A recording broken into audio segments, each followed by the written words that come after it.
What's going on, y'all? It's your boy Cool Colas here, and you are now tuning into a new video on my channel.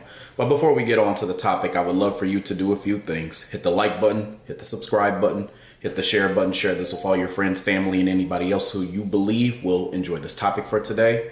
Hit the bell icon so you get notifications for whenever I come out with new content on this channel. And when you are finished, leave me a comment below. That way I can get back to whatever it is that you had to say to me about the topic for today.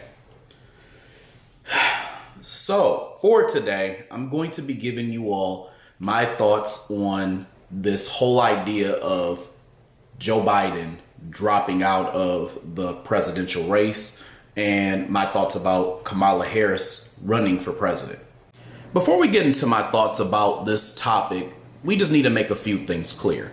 The first thing we need to make clear is that whenever it comes to anything in the political climate that we have today, you will always have foul play. So you should never assume that things are the way they are at face value. There is always an agenda behind why these political parties move the way that they do. So this doesn't matter if it's a Democrat that we're talking about, and it doesn't matter if it's a Republican that we're talking about. So I say that in the context of even the setups of some of these people who are running, like for example, the president and the vice president, even the way that they are set up is an agenda in itself. So consider the likes of Barack Obama and Joe Biden, and then Joe Biden and Kamala Harris. When it comes to black people, the dominant society, whether they're liberal or conservative, always want to represent some type of tokenism in order to garner black support.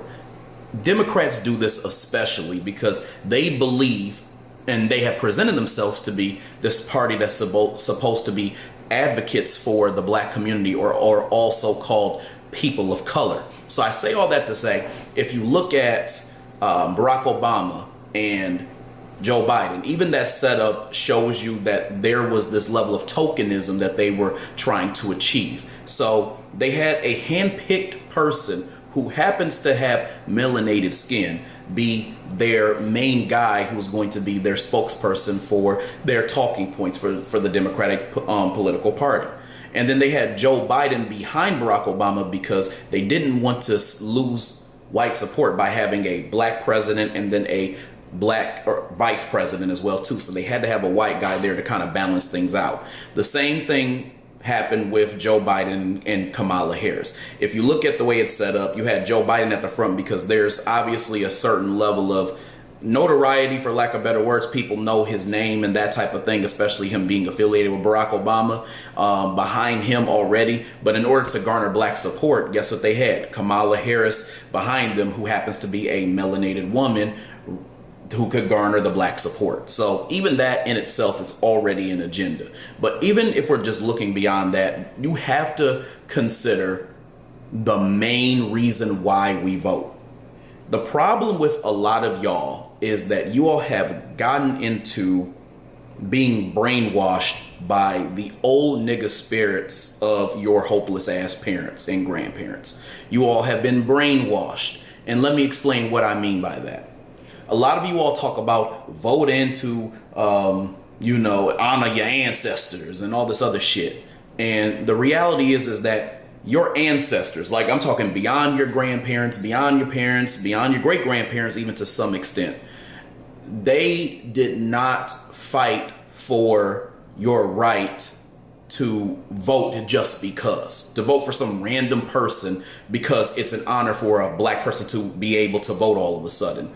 They fought for your right to use voting as a vehicle to get the tangibles that you needed for black people. That has always been the goal. So what a lot of people are doing is they're getting lost in this idea of putting out fires versus trying to find tangible things for black people. That's why a lot of people are saying we should vote Democrats or whoever it may be because we want to avoid getting Trump in office because he's going to do all these terrible things. Yet the same type of white supremacy existed with the Democrats as it did with the Republicans. In some cases, it actually was worse. Now, a lot of people are going to want to split hairs and, major in the minors and say, well, it was 0.13% worse in this situation than it was in that situation. When the Democrats was in there, it wasn't quite as bad, but it was still bad as it was with the Republicans. Like, I know how y'all get into that that bullshit. But the point that I am trying to make is that it was stagnant or worse whenever we had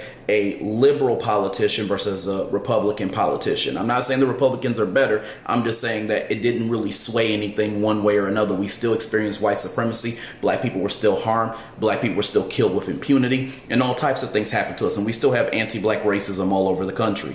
It's not something that varied because of the political party. That's all I'm getting at. Before we talk about the people who I believe, or types of people I believe, support Kamala Harris or will support Kamala Harris, we need to kind of talk about why Joe Biden dropped out. From my perspective, I believe that outside of the fact that he's obviously senile, decrepit, old as hell, I think that there's somewhat of an agenda attached to why he actually left. Because if you look at Biden's campaign, he really didn't have anything strong that showed that he advocated for the black community. I mean, the most that he did, and all the shit he did was racist as hell. I mean, it was like literally racist microaggressions. So he talked about going to a black person's home and bringing them cookout. That's racist as fuck already. Then he had this thing where he was talking about how he wanted to show people who were underserved, like black people in the hood, basically, how he recognized them. But that pretty much was it. He hasn't really done anything specifically for black people, and he knows it. And I think black people also know it as well, too. The point I'm trying to make is that he had to have something, or the Democrats specifically had to have something to show, or at least a strategy to try to garner the black support. So this was a way for them to cause division in the black community once again by saying, you know what, we can possibly garner the support of damn near all black women and some of black men by putting Kamala Harris at the forefront, because now they want their first black woman president to ever, be in the forefront. So what they're doing is they're making it so that Kamala Harris is being black when convenient.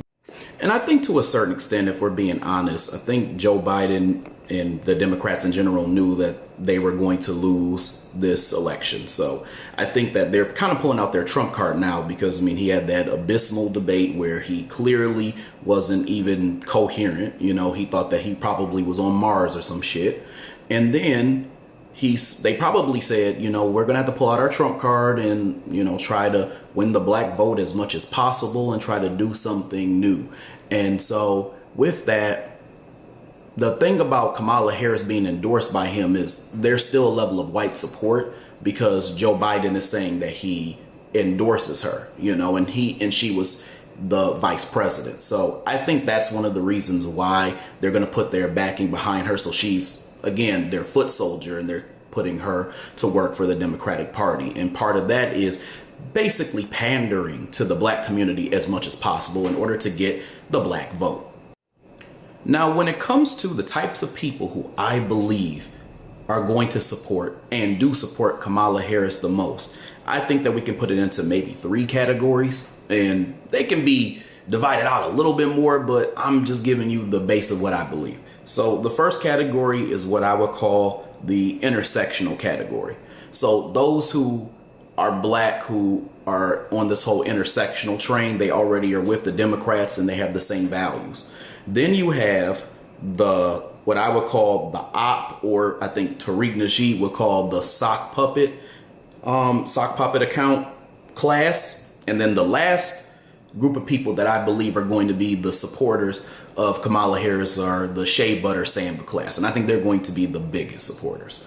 Them and, again, those ops. So one thing that I've been seeing a lot on social media is the shea butter samba class going on and on and on and on about how we need to support Kamala Harris. And I believe a lot of them are saying this because they believe that Kamala Harris represents them, which is why they want to put her in office. And they think, oh, well, that also will stop Trump from getting in. So that just kills 2 birds with 1 stone, when we know it's because they want a black woman who represents them.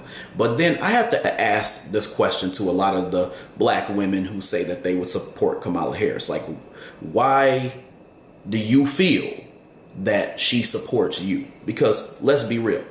a lot of the Shea Butter Sambas who are supporting Kamala Harris are foundational Black Americans. Kamala Harris is not a foundational Black American. She is Jamaican and she is an Indian. So she doesn't represent your culture. And if you believe she represents you even when it comes to relationships, I mean, she's swirling like hell. Do you also believe that she represents you when she slept her way to the top as well too? So now you're swirlers, okay, your hoes, okay, and you're represented by somebody who doesn't represent your culture. So there's that. Also too, let's not forget, this is the same Kamala Harris who said that she wasn't going to do anything specifically for Black people.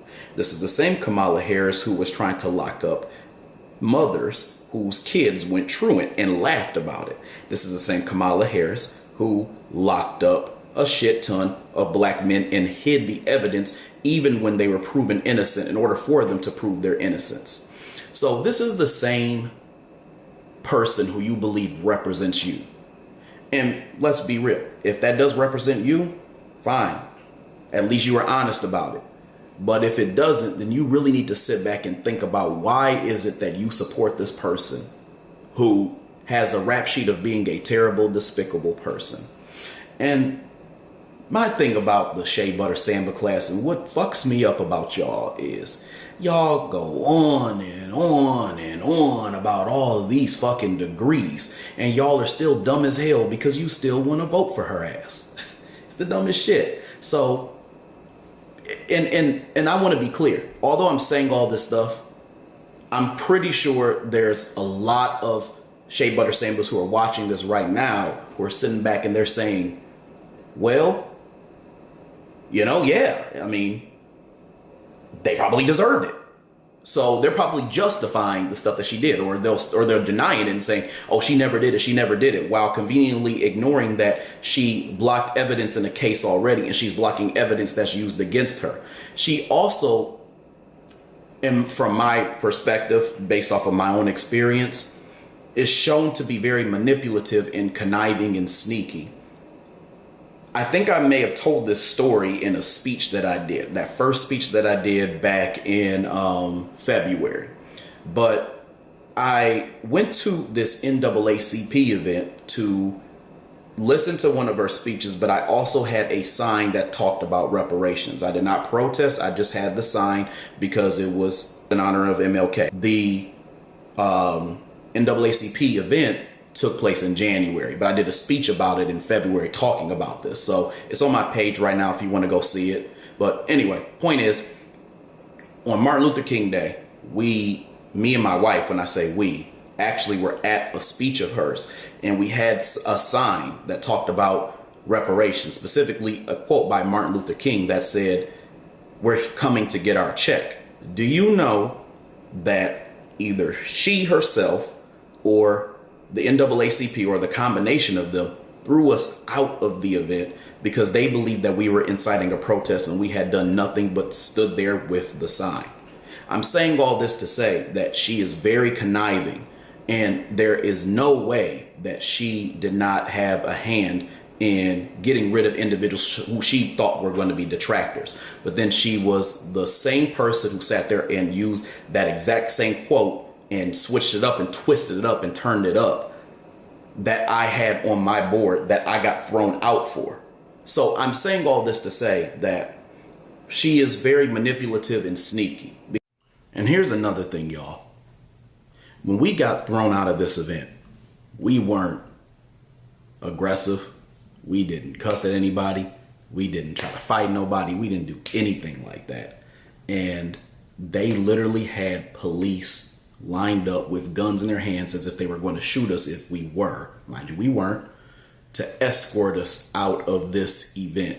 And again, we didn't do anything beyond having a sign, and they approached us.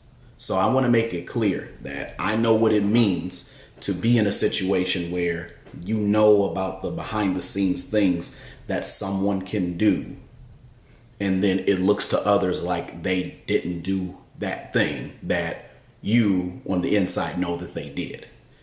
So I wanted to make it clear that That is part of her behavior, and I see that. A lot of people also online talking about how the evidence that for her locking up a ton of black men, it's nowhere to be found. Well, I mean, if you have a history of blocking evidence, of course you won't find the shit. You're only going to find the stuff that you really want to see, the stuff that a lot of other entities that would support your political ideals actually want you to see as well too. So the point I'm trying to make with all this is that Kamala Harris is somebody who you should not trust, and Kamala Harris is somebody who you should not want to endorse just because you want to get Trump out. Because I guarantee you she has the exact same policies as Joe Biden, if not worse.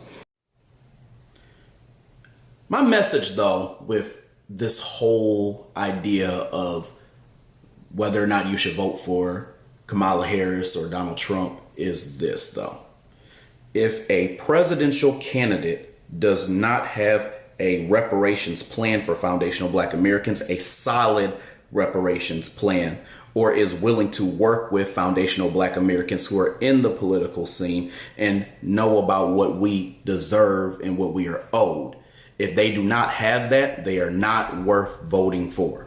If they do not have a plan to create tangible laws that protect Black people, such as a anti-Black hate crime bill, if they do not have things that are in place that are meant to be aids for Black people in creating businesses, if these are not things that are a part of your campaign as a president or as any type of politician, you are not worth voting for. Point blank, period. So for all of you all who are bitching about, should I vote for Kamala? Should I vote for Trump? If neither one of them are doing it, the answer is vote for no fucking body. It is really that damn simple. It's really that simple. Take it as I done fucked up because I did not create any strategy around the way that I want to make my vote powerful and to weaponize my vote. And I will do better the next time around by, one, supporting politicians who do want to have tangible things for Black people, and two, by helping to raise up politicians who will do that. So you need to have a strategy instead of just saying, hey, these are the people that they're laying out there, and just giving your vote away just when they only pander to you on some intangible shit. Because Kamala Harris, talking about they not like us on BET is not enough for anybody to vote for her. And that's some bullshit, because that whole they not like us shit was really about people like Kamala Harris. That's just the bottom line. So when it comes to this whole topic, it's very simple. It don't matter who is at the forefront of the discussion. If they are not for reparations, if they are not doing something specifically for Black people, they are not worth voting for. Block out all the nonsense. Also, too, y'all, when it comes to the election, if Kamala, however the fuck you say her name, Kamami, if she doesn't win, Black men are going to get blamed. You already know. Anyway, y'all, I hope you enjoyed this video. I hope you enjoyed what I had to say. Other than that, I'm going to have other topics later down the line, so stay tuned. I will talk to y'all later. Peace.